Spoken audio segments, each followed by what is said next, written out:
Hi, everyone. Good morning. Hope everyone's doing well. Thank you for the introduction. My name is Cate Arnold. I'm an undergraduate student at the University of North Carolina, Wilmington. And my presentation will be about my research analyzing the flood impacts of Hurricane Florence in 2018 on gentrification in New Hanover County. So, yeah, just a little bit more about me. I'm an all-year senior. I graduate in December. Woo-hoo! I'm a double major in environmental science and international studies, which combines my interests in both disciplines, which I thoroughly enjoy. This research is for my thesis for the Honors College, therefore it comes with committee members. I have committee members pulling from both the Earth and Ocean Science Department at UNCW, as well as the Environmental Science Department.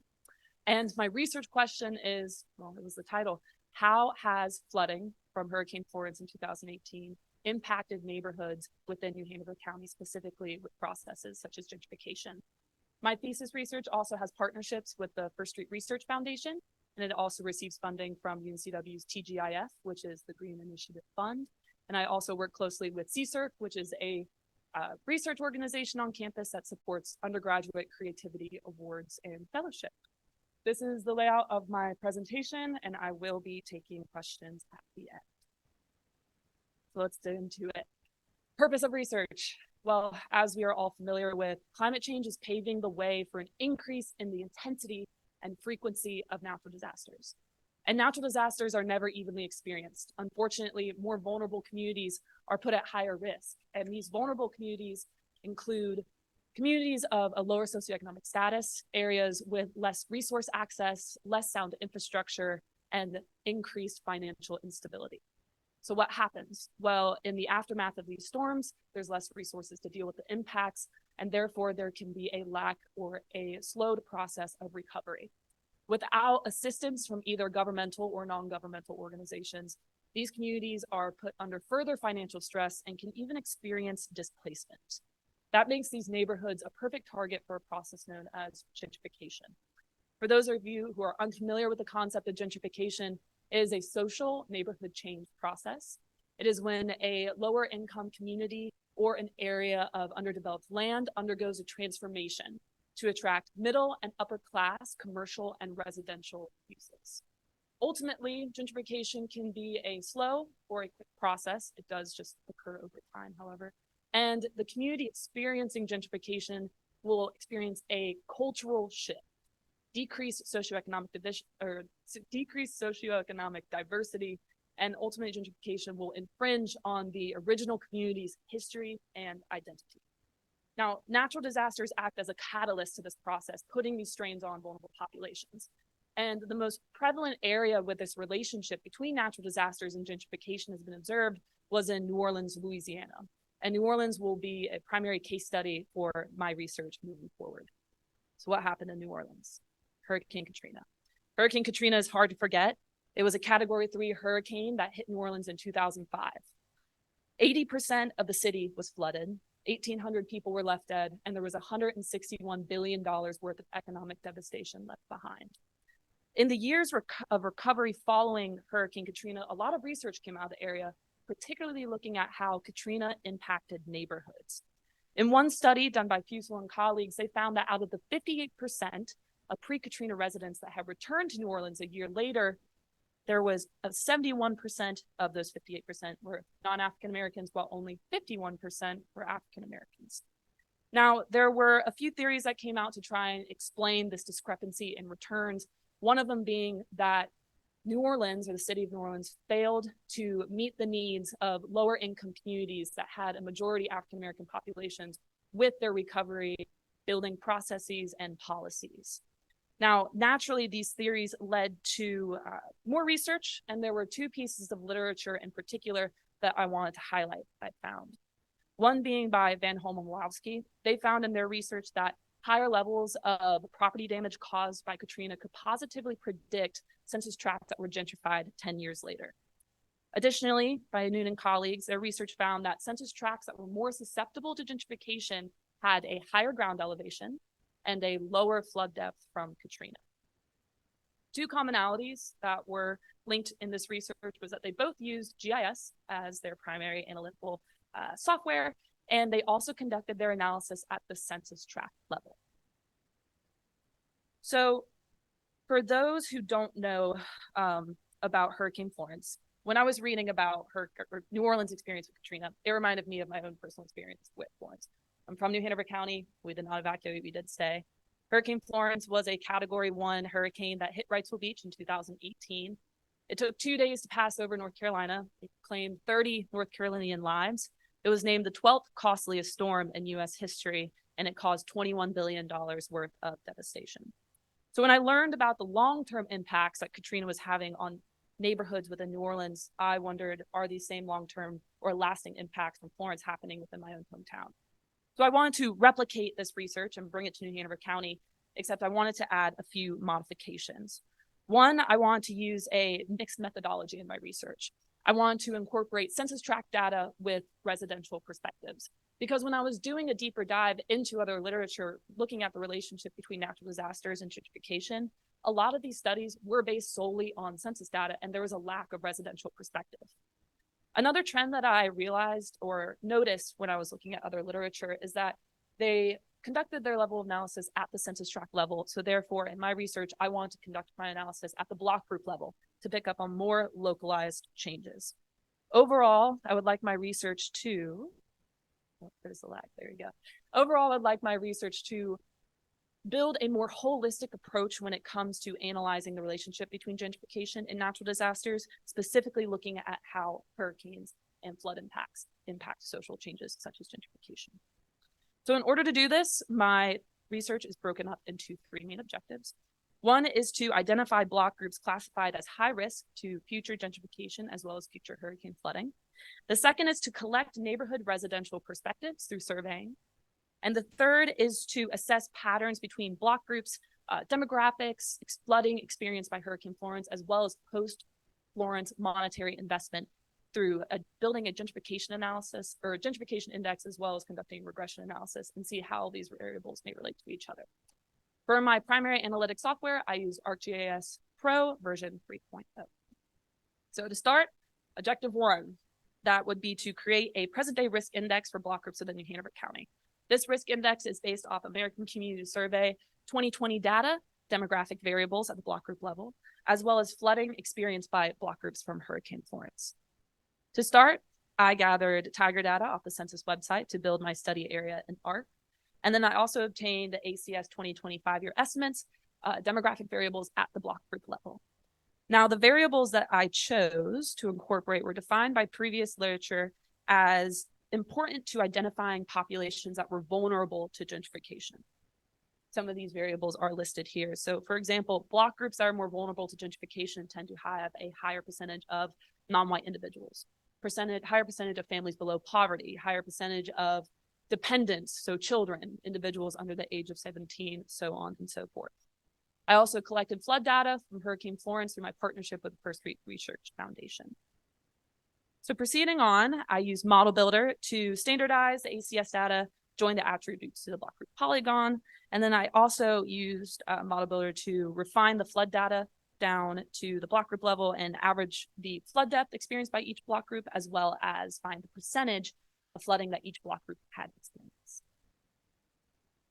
So once my data was clean, joined, standardized, and connected, I went through and I ranged each block group on their individual variables. Ranks were assigned 0 to 3, signifying their level of risk. So for example, block groups that had a zero or a null value within that field were given a 0, and then the rest of the block groups within that field were divided up into 3 quantile classes and were given a rank of 1, 2, or 3, depending on where they fell within that variable. So for example, block groups with a high percentage of non-white individuals were given a rank of 2 or 3. Block groups that experienced a higher percentage of flooded area were given a rank of 2 or 3. After individual ranks were assigned, they were added together to compile an overall risk rank. And after a few calculations, we were left with a normally distributed data set with block groups ranging from 1, signifying the lowest collective risk, to 15, signifying the highest collective risk. So when we were finished, we had a block group risk index that was based on population density, block group demographics, as well as flooding experienced by Hurricane Florence. And this is what that risk index looks like signified or symbolized on a map of New Hanover County. But what can we do with this information? Well, that leads us to objective 2, which is to use the risk index that identifies vulnerable areas in New Hanover County to gather neighborhood perspectives of the residents that fall within those identified neighborhoods. So we should ask ourselves, why do we want to incorporate residential perspectives? Well, we already highlighted the reason. Gentrification is a social process. So therefore, we should incorporate resident perspectives. Second, in a study done by Hurriane and Sampson, which was based in Chicago, they found that some areas can actually be incorrectly correlated with gentrification if research is solely based off census data alone. So this study also highlighted the use of visible cues when it came to identifying gentrification, such as the structural mix of an area or visible beautification efforts. The survey that I designed was based off the Hurriane and Sampson study, as well as a few other pieces of literature that study gentrification from social perspectives, a few being based in Spain, others pulling from New Orleans, as well as other locations. The questions on my survey were designed to gather respondents' demographics, their experience with Hurricane Florence if they were present in the area or at their current location, their perception of their neighborhood and how it may be changing, as well as analyze their overall familiarity with the concept of gentrification as well. To build the survey, I used Qualtrics as my platform, and therefore my survey was connected to a QR code. This QR code was then printed on postcards to be mailed to residents throughout New Hanover County. The postcard also contained a contact information for me in case respondents or residents wanted to take the survey on a paper copy instead of electronically. This method was chosen just to create as few barriers as possible for those with limited access to technology. So with the funding used from TGIF, we were able to print and mail 5,000 residential surveys to block groups throughout New Hanover County, which was awesome. But the number of surveys that were sent to each block group differed depending on where that block group had fallen within our calculated risk index. So block groups that were experiencing a higher risk of future gentrification and flooding were going to receive more surveys, and block groups that ranked lower on that risk index still received surveys, but just lesser than the higher rate. Now, each postcard also came with a specific postcard code. So when respondents got the survey in the mail, they could enter that code, and their response was then linked to what block group they fell within in New Hanover County. We also collected respondents' zip codes. To identify the addresses to send the surveys to in each block group, that's when things got a little tricky. So I collected parcel polygons and tax information off the New Hanover County GIS website, and then I used Model Builder to find which parcels had fallen within each block group. The parcels were then refined to solely residential properties using their primary and secondary use codes. And then from the residential properties, I randomly selected 5,000 residential parcels to send these surveys to throughout block groups in New Hanover County. Additionally, in order to increase response rate, this survey was also advertised on social media platforms, and I also advertised it to local community groups. Community groups included organizations such as Cate Habitat for Humanity, NC Disaster Coalition, as well as the Northside Food Co-op, among others. I also created this project website for respondents to stay engaged within the research. This project website includes supporting literature, a little bit more about the project, a little bit about myself, committee members, and UNCW. The overall goal for this is I want people that are interested in the research to stay engaged. I also plan to post results about my research at the conclusion of this study. So when the survey is closed, we will take these block group oriented postcard codes and aggregate responses back into ARC, as well as use the respondents' zip codes to analyze survey responses. Now, this survey is still collecting responses, so this is where we're currently at in the research, and that is working on Objective 3, which is the Gentrification Index and Regression Analysis. The Gentrification Index will consider neighborhood changes over time, and this will differ from the Risk Index. So we discussed earlier, the Risk Index is present-day vulnerable block groups based on ACS 2020 data and flooding experienced by Florence. However, the Gentrification Index will take into account changes within these characteristics, specifically between the years of 2014 and 2020, with 2018 being Hurricane Florence's impact. And it will take into account gentrification as this dynamic process. In addition to the Gentrification Index, we will use regression analysis to see how population demographics, investment post-Florence, as well as flooding from Hurricane Florence may all correlate with each other. So to start, I collected additional data on top of the ACS 2020 data and the Florence flood data that I already have. This included ACS 2014 block group demographics. This is a reminder of the variables from what I've collected before. And then I also worked with New Hanover County Public Records to obtain all residential construction permits that were requested from 2018 to 2020 and their values that were associated with it. This signifies investment in residential properties post-Hurricane Florence and can be a very important aspect in trying to identify areas that are being gentrified. Once again, I use Model Builder to aggregate the permit info to the block group level because the information we got was originally at the parcel level. And then I also use Model Builder to join the ACS data to their polygons. Now to start, when creating the gentrification index, I had to initially account for boundary changes between 2014 and 2020. So when these boundary changes were already accounted for, I then calculated I will calculate the percentage of change in the block group demographics between 2014 and 2020. The variables that will be used in this gentrification index calculation were also defined on previous literature to signify gentrification processes or signify where gentrification may be occurring in an area. So for example, a block group may be experiencing gentrification if they're experiencing a collective increase in college-educated adults, increase of white individuals, an increase in median household education or median household income, so on and so forth. So then I would take the percentages of changes, standardize them using z-scores, and the goal is to add these z-scores together for each block group to turn it into a collective score. Creating a collective index with these combined z-scores allows us to then compare block groups and identify which areas have experienced an increase in these variables over time, signifying possible gentrification within that block group. After the gentrification index is completed, that's when I would like to conduct my regression analysis. Variables will include demographic variables at the block group level, such as those that were used in the gentrification index and the risk index. It will also include data on residential construction permits requested between 2018 and 2020, the number of permits, the value of the permits, the cost per permit, and this will signify monetary investment post-Hurricane Florence. I'll also include statistics that were pulled from the Hurricane Florence flood data. Specifically, I will look at the percentage of flooded area within each block group and parcel, and also the average flood depth that was experienced by Hurricane Florence at the block group and parcel level. There will be two types of regression analysis I will use, one being an exploratory regression. This will account for overall trends among these variables throughout New Hanover County. And then I'll use a geographically weighted regression, and this will account for spatial differences.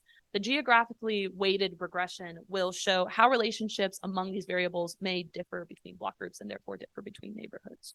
Overall, the regression analysis allows us to ask, does flooding from Hurricane Florence and population demographics within these block groups have a significant relationship to where monetary investment has occurred post-Hurricane Florence, signifying possible gentrification? So, to bring it all together, I would like to use the risk index that was calculated, feedback from the residential surveys, gentrification index results, as well as the regression analysis results, and cross-compare. Where do these results correlate? Where are there differences?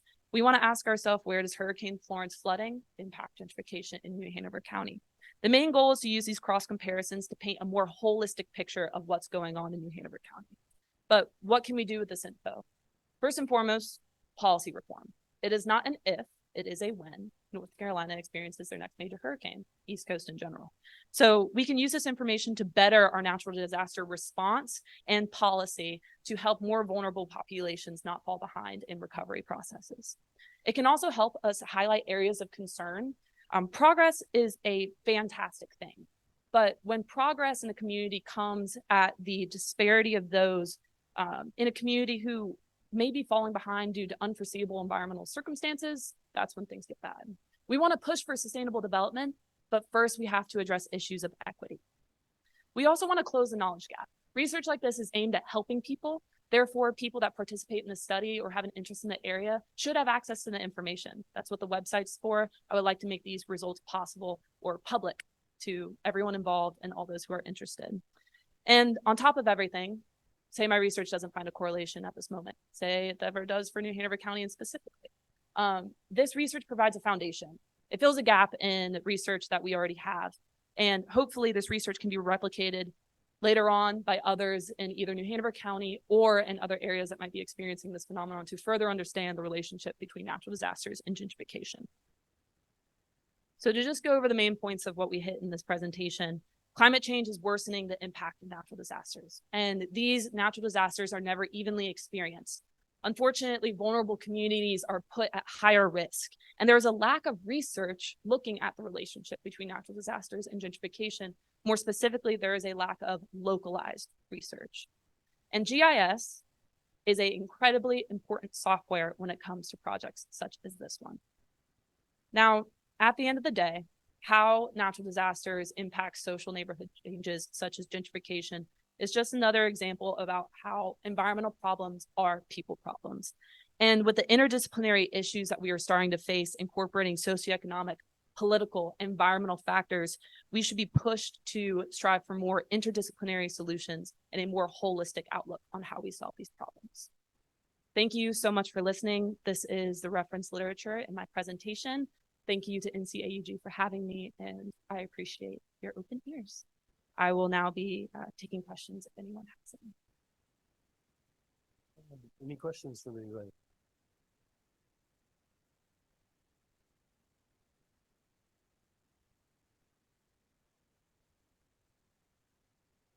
Hi, really good presentation, and I think an important issue to look at. And I was just wondering, as far as like defining gentrification and where it's taking place, it seemed like you were mostly looking at like demographic changes. Did you give any consideration to using like property values or like a median rent, other metrics? Yes, absolutely. So there unfortunately were limitations in the amount of variables that I could use since this is an undergraduate thesis research. However, it is incredibly important to incorporate property values. I was also really inspired by possibly looking at rent changes. Changing in, well, household income is what I tried to incorporate in my index to somewhat account for changing property values at the same time. There is a lot of research that does incorporate not only changes in property values, but also location in relevance to urbanized areas, which I thought would be interesting moving forward as well. I also wanted to refine my research as much as possible to strictly residential areas, but I also think it would be important to, moving forward, to incorporate commercial properties as well, because businesses that pop up and maybe displace other localized businesses can also lead to processes of gentrification. When defining gentrification in a scientific study, the lines can be blurred. A lot of people have different gentrification definitions. However, all of them somewhat align under the same umbrella, where it is a lower socioeconomic area, underdeveloped land, undergoing a transformation in many different ways, but ultimately displacing the original community and attracting upper and middle class residential commercial uses. But yes, those are very important variables to include. All right, any other questions?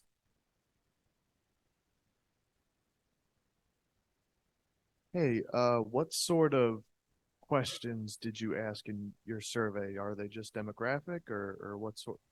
So the questions that I designed for my survey were pulled from various pieces of literature, and they aimed at gathering not only residential demographics, and all of these questions were voluntary up to the respondent on whether they were comfortable or not to answer these questions, but demographics, questions about their own household income, as well as their familiarity with the neighborhood. There were questions on the survey that pertained to whether the respondent was a renter or an owner, which is an important factor as well. It asked whether they were in their current address at the time of Hurricane Florence, or if they were at a different location in New Hanover County. The survey had multiple branches to it and would ask different questions based on how people answered their questions. So if they weren't necessarily, didn't experience Hurricane Florence itself, it asked, okay, well, how long have you been in this neighborhood? What changes may have you seen? I also waited to ask about gentrification towards the end of the survey, because the word gentrification can be quite scary to those who may not necessarily fully understand it. It's also a threatening word. So when asking about people's perceptions of the concept in general, I also include definitions of gentrification and wanted to assess how they felt about their neighborhood before the term gentrification was used, because how they define neighborhood change may actually fall under the definition of gentrification and they don't even know it. But their response may change when they see the word definition of gentrification.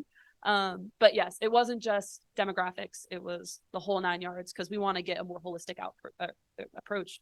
Some people may believe that gentrification is occurring in their neighborhood. It might not be because of Hurricane Florence. So we wanted to draw in all different aspects to see what the results were. Anyone else? All right, thank you so much, Kate.